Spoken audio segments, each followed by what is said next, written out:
SSC 2027-28 তোমাদের জন্য খুবই গুরুত্বপূর্ণ একটা অধ্যায় হচ্ছে স্থানাঙ্ক জ্যামিতি, যেখান থেকে তুমি যদি মাত্র 4টে সৃজনশীল করো তুমি কিন্তু ইনশাল্লাহ একটা সৃজনশীল কমন পেয়ে যাবে।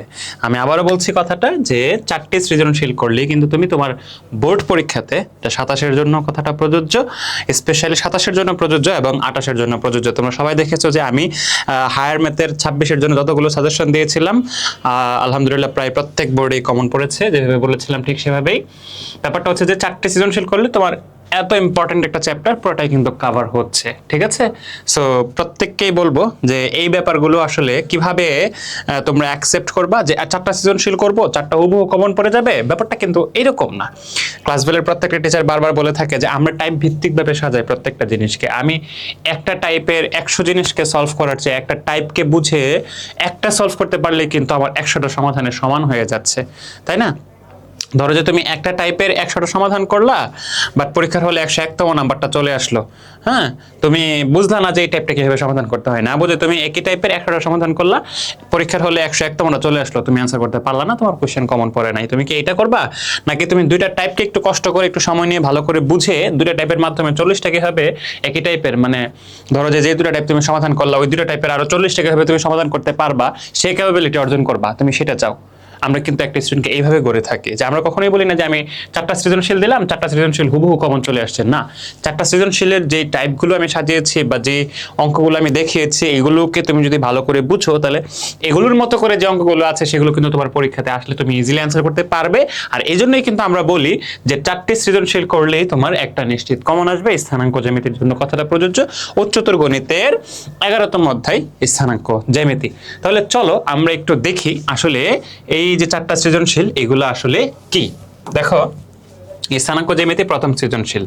দেখো এখানে এ বি সি ডি 4টা বিন্দু দেওয়া আছে, একটা চতুর্ভুজে 4টা বিন্দু বলা আছে। চতুর্ভুজটা কোন ধরনের চতুর্ভুজ এটা কিন্তু ফিক্সড করা না।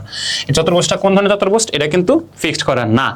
পি এক্স ওয়াই বিন্দু থেকে ওয়াই অক্ষের দূরত্ব এবং ডি বিন্দুর দূরত্ব সমান, তো ডি একটা বিন্দু এটা বলা আছে। এবি রেখার সমীকরণ নির্ণয় করো। তাহলে দুই বিন্দুগামী সরলরেখার সমীকরণ কিভাবে বের করতে হয় এটা মূলত আমি কর মাধ্যমে বুঝিয়েছি।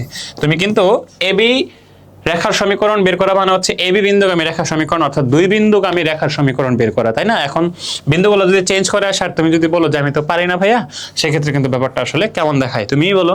তাহলে এটা দিয়ে মূলত আমি দুই বিন্দুগামী রেখার সমীকরণ নির্ণয়ের টাইপটাকে মিন করেছি। দেখো যে এই Y square minus 6y minus 8x plus 25 এটা মূলত আমাকে প্রমাণ করতে হবে এই জায়গাটা ধরে, ঠিক আছে? সো এই টাইপের দেখবা অনেকগুলো অঙ্ক তোমাদের বইয়ে আছে।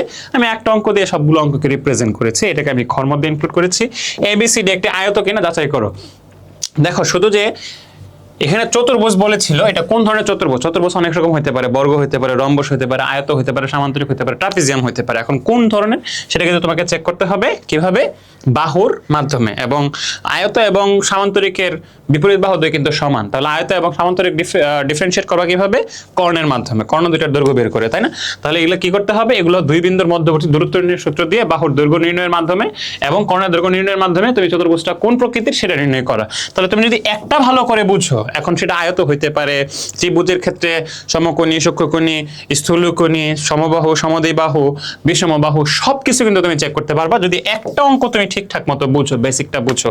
এবং এগুলা ঠিকঠাক মতো বোঝার জন্য যদি তোমার ওইরকম ধরো যে তুমি পারছো না নিজে নিজে, আমি বলবো ক্লাস 12-এর কিন্তু 27-28-এর যে কোর্সটা চলছে আমাদের রানিং কোর্স, যেটা অলরেডি হায়ার ম্যাথ আমরা শেষের দিকে চলে এসেছি।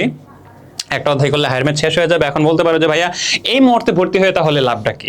লাভটা হচ্ছে যে 27-28-এর যে কোর্সটা চলছে প্রত্যেকটা ক্লাসের প্রিমিয়াম রেকর্ড আমরা সাথে সাথে রেখে দিয়েছি, প্রত্যেকটা অধ্যায়ে খুবই সুন্দরভাবে ফিচারটি গুছিয়ে রেখে দিয়েছি, যেন একটা স্টুডেন্ট ঢুকেই ইজিলি সে ক্লাসগুলো দেখে রানিং যে সিচুয়েশন সেই সিচুয়েশনের সাথে সে ইজিলি কোপ আপ করতে পারে, ইজিলি নিজের তাল মিলিয়ে ফেলতে পারে, ঠিক আছে? তাহলে তোমার যদি মনে হয় যে এই যে সিস্টেমগুলো এইভাবে, এগুলো কিভাবে করতে হয়, কিভাবে কি করা যায়, এগুলো তো আমার পক্ষে বোঝার একটু ডিফিকাল্ট হচ্ছে, সো আমি কিন্তু বলবো যে আমাদের কোর্সের স্টুডেন্ট যারা আছে তারা কিন্তু এই ব্যাপারে খুবই পারদর্শী এবং তারা কিন্তু খুবই ভালো জানে। সো তোমরা যদি চাও তাহলে তোমরা এখনই যুক্ত হতে পারো ক্লাস 12-এর আমাদের যে পেইড কোর্স 9-10-এর যেটা চলছে 27-28-এর, এখানে ভর্তি হতে পারো। এরকম খুবই চমৎকারভাবে কিন্তু আমরা গুছিয়ে টাইপ ভিত্তিকভাবে আমরা আমাদের প্রত্যেকটা সাবজেক্ট শেষ করে থাকি। যেমন ধরো এখানে বলা আছে, দেখাও যে সংযোগ সরলরেখা x অক্ষের ধনাত্মক দিকের সাথে সূক্ষ্মকোণ উৎপন্ন করা, অর্থাৎ ঢাল রিলেটেড কাজকর্ম। হ্যাঁ, তারপরে এখানে দেখো চতুর্ভুজের ক্ষেত্রফল, ক্ষেত্রফল রিলেটেড, চতুর্ভুজের ক্ষেত্রফল ত্রিভুজের ক্ষেত্রফল এত গুণ হইলে কে এর মান কত, এই যে রিলেটেড, এত হলে প্রমাণ করে যে এত। এটা হচ্ছে সরলরেখার ক্ষেত্রে সরলরেখার সমীকরণ। এখানে একটা দেওয়া আছে, দেখো প্রত্যেকটা অঙ্ক কিন্তু ডিফারেন্ট, কোনোটার সাথে কোনোটা কিন্তু তুমি মিল পাবা না। তো এটা করা মানে হচ্ছে এই টাইপের একটা অঙ্ক করা, এটা করা মানে হচ্ছে এই টাইপের একটা অঙ্ক করা। ক্লিয়ার? ধরো যে একটা চতুর্ভুজ তুমি আঁকলা, চতুর্ভুজটা ধরো যে 4টা বিন্দুর সাপেক্ষে এরকম হলো, তাহলে বলো যে প্রথম কি বললো, প্রথম চতুর্ভাগে চতুর্ভুজটির যে অংশ অবস্থিত তার ক্ষেত্রফল, তাহলে প্রথম চতুর্ভাগে অবস্থিত হচ্ছে এতটুকু জায়গা। এখন এতটুকু জায়গার ক্ষেত্রফল বের করার জন্য এই শীর্ষবিন্দুর স্থানাঙ্ক তুমি জানো, এটার মান তুমি জানো 0 0 বিন্দু, তাই না, মূল বিন্দু 0 0। এই বিন্দুটা আর এই বিন্দুটা যদি তুমি বের করতে পারো, তাহলে এই চতুর্ভুজটা প্রথম চতুর্ভাগে আছে, মানে পুরো চতুর্ভুজের এই অংশটা প্রথম চতুর্ভাগে আছে, এটা একটা চতুর্ভুজ।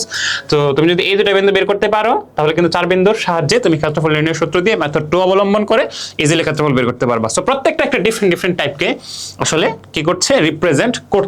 সো আমরা কিন্তু আমাদের ক্লাস বেলে এইভাবে করিয়ে থাকি। সেই 4টা সৃজনশীল যদি করো কেউ, তাহলে তোমার স্থানাঙ্ক জ্যামিতিতে যত টাইপের, পুরা বই জুড়ে যত টাইপের ম্যাথস আছে সব কিন্তু আসলে কভার হয়ে যায়।